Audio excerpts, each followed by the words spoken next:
panawagan ng ating diocese bilang bahagi ng pagdiriwang ng taon ng Jubileo o Jubilee Year.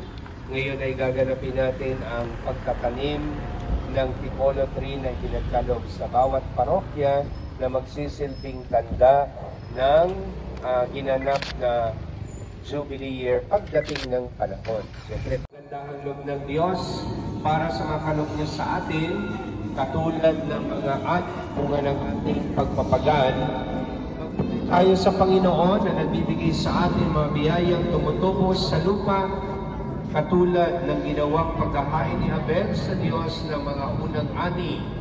Ang pakikisalo ng ani sa ating kapwa ay nasa paglalagay at ginawan sa loob tayo bilang mga anak ng Diyos.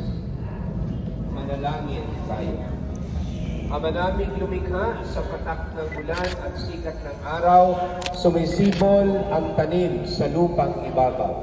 Kami nagpapasalamat sa iyong paglingap sa patuloy naming pagganap sa pagtatanim at pag-aani upang mabuhay kami. Kaawaan mo kami.